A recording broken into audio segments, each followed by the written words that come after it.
In a diplomatic circle already rife with careful protocols and layered respect, the words reportedly uttered by Angolan President João Lourenço about Prince Harry were nothing short of explosive.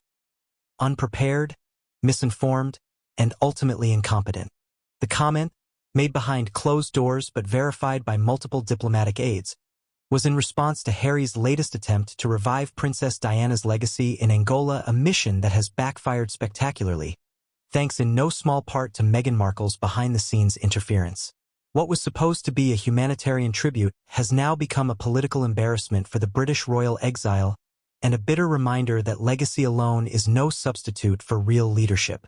Prince Harry had returned to Angola with a plan to champion landmine awareness and peacebuilding, echoing the globally praised 1997 trip made by his late mother, Princess Diana. But unlike Diana's approach, which was apolitical, humble, and deeply informed, Harry arrived with flashy media teams, corporate-backed NGOs, and, according to local officials, a Hollywood tone that insulted the seriousness of the matter. And it didn't help that Meghan Markle, not even present physically, was widely reported to have tried influencing the itinerary and messaging from afar, demanding that her brand values be incorporated into speeches and visuals. According to Angolan sources close to the planning committee, Meghan's meddling began weeks before Harry's arrival.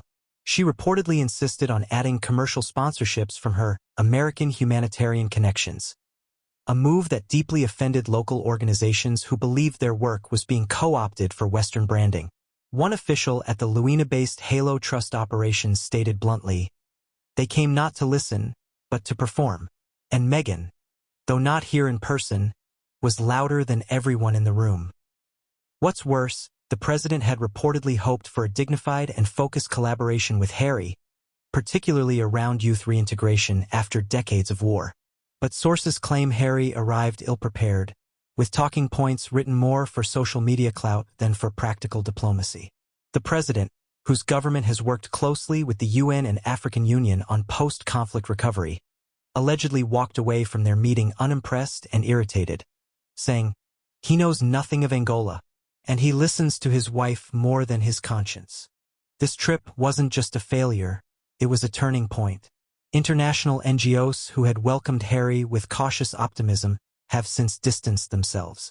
Even the Halo Trust, long associated with Princess Diana's original landmine advocacy, declined to release any joint statement with the Sussexes after the visit. The silence spoke volumes. According to internal communications leaked from one of the attending aid groups, "We feared this visit would turn into a spectacle. We were right." Behind the scenes, Meghan's influence appears to have turned a potential diplomatic success into a branding disaster. Reports from within the Sussex circle suggest she had ambitions of launching a documentary tied to the trip, one that would frame her and Harry as modern global peacemakers. The footage reportedly captured on-site by their Archwell team, however, has now been shelved indefinitely after backlash from both local Angolan officials and international donors, who saw the endeavor as tone-deaf and exploitative. And perhaps most damaging of all, the reaction from the people of Angola themselves.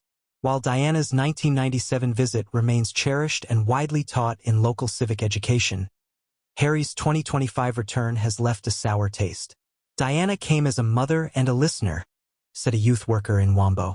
"Harry came as a celebrity, and Meghan turned it all into a product." Local coverage of the visit, once excited and hopeful, turned critical by day 2, highlighting the disconnect between Harry's stated goals and his actual impact. As the dust settles on what should have been a tribute to Princess Diana's sincerity and compassion, one thing is clear: legacy is fragile. Harry, who once held the world's sympathy as the grieving son of a beloved princess, now finds himself adrift in a sea of bad optics, poor planning, and the increasingly controversial influence of Meghan Markle. Even those once sympathetic to their royal rebellion are asking difficult questions. Was Harry truly committed to Diana's cause, or was it just another stage for a rebranding campaign? In the words of one Angolan journalist covering the visit, Diana left behind a legacy of peace. Harry and Meghan left behind confusion, disappointment, and a trail of camera crews. What should have been a moment of solemn remembrance has now become a cautionary tale of what happens when image is valued over impact and when the wrong voices lead from behind the curtain. The aftermath of Harry's Angola trip has sent quiet shockwaves through the international diplomatic and humanitarian communities. Former allies are distancing themselves, while royal commentators and African policy experts alike are questioning whether Harry has irreparably damaged the very cause his mother fought so hard to elevate. The most painful part? The damage isn't just reputational, it's practical. Several NGOs are now reporting a dip in funding and public confidence due to the perception that international attention is more interested in spectacle than substance. Meanwhile, Meghan's role continues to draw sharp scrutiny. From leaked emails requesting branding alignment with her personal projects, to unverified but persistent reports of her vetoing interview questions for Harry, it's clear that her behind-the-scenes control is causing friction. As one US-based aid consultant put it, this wasn't just overreach. It was sabotage, intentional or not. Diana's legacy was built on humility, humanity, and authenticity. Harry's recent visit under Meghan's shadow seemed to forget all three. And in doing so, they haven't just fumbled a PR moment. They may have silenced the very message Diana once carried through Angola's minefields, that the work should always speak louder than the name behind it.